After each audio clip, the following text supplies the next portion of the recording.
Ettima lino libadde ku kyalo Bweyaba, poliisi bwekubya amasasi mu bbanga okugumbulula abatuuze ababadde bataamye nga baagala kugajambula omukazi Mmere Mutonyi ow'emyaka 21 eyeezaazisizza omwana kyokka namusuula mu kaabuyonjo. Tukitegedde nti omuwala ono yali yajja n'olubuto mu bufumbo bwalimu kati oluvannyuma lwa nannyini lwo okulwegaana.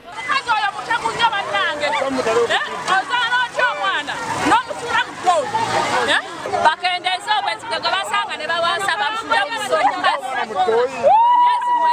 obadde n'omwana olunaku bwe tuwakulumidde tosobola mukuzanga ffe tubeera n'abaffe nga tebaliiko taata ne tufaayo. Ng'omusajja abadde alabirira omukazi nga tamanyi nti olubuto lutuuse okuzaalibwa abadde ku mulimu Mutonyi n'azaala. Kitegeeza abadde abeera naye empaka kwe kumulimbalimba nti lwa mwezi gumu ate nga lwa mwezi 9. Oye kamusuule mu ttooyi. Addemu bateekemu omulala. Abasajja balekera okuwasa abakazi abalina embuto ezitali zaabwe. Oyo omukazi olubuto terubadde lw'omusajja oyo nga tamanyi gyazaala mwana.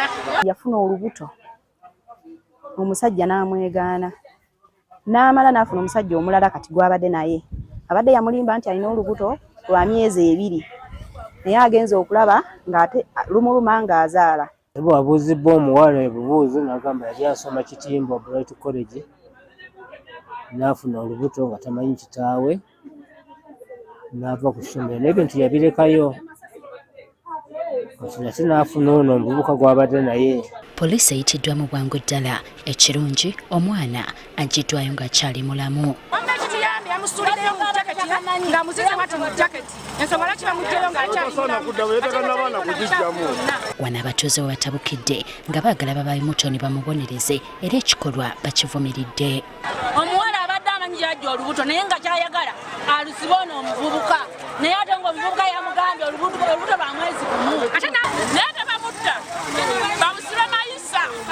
Osaatwala poliisi y'e Kayunga Town Council Issa Katongole ategeezezza nga Mutonyi bw'atwaliddwa ku poliisi annyonnyole. Olw'okuba nti twanguye tumusanga akyali mulamu ne tumugyamu tumututte mu ddwaliro awamu n'omukyala ne tumutwala ku poliisi atunnyonnyole ensonga ezimuleetedde okutwalira amateeka mu ngalo. Ate ye Mityana abatuuze ku kyalo Katakala mu ggombolola y'e Busimbi bakeeredde mu kikangabwa oluvannyuma lw'okugwa ku mulambo gw'omuvubuka abadde akolera mu kampuni y'omwenge ey'Akabanga esangibwa e Bamunaanika. Kigambibwa nti Sam Kibirige kati omugenzi abadde atambulira ku pikipiki ya kampuni era nga bamutemudde eno bakuulise nayo.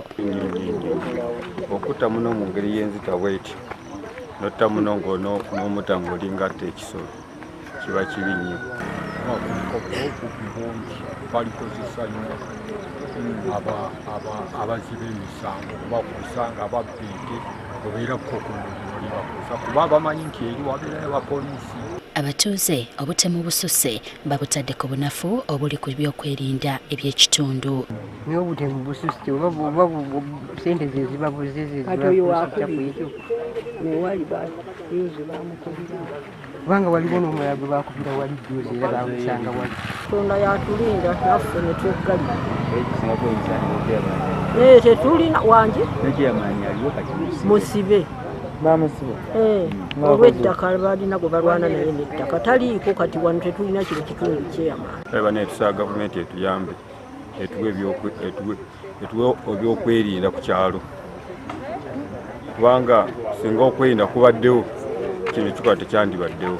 Oba booda oba okudde bakende babuyitiriza nnyo bafubeko okusala ku buli baleme kufuna buzibu ng'ebyo. Gavumenti n'ab'ebyokwerinda bongere ku security patrols rawuno ekiro n'okukubiriza ababooda ffe abavugira mu byalo tetusussa nnyo budde. Omulambo gutwaliddwa mu ddwaliro ekkulu e Mityana.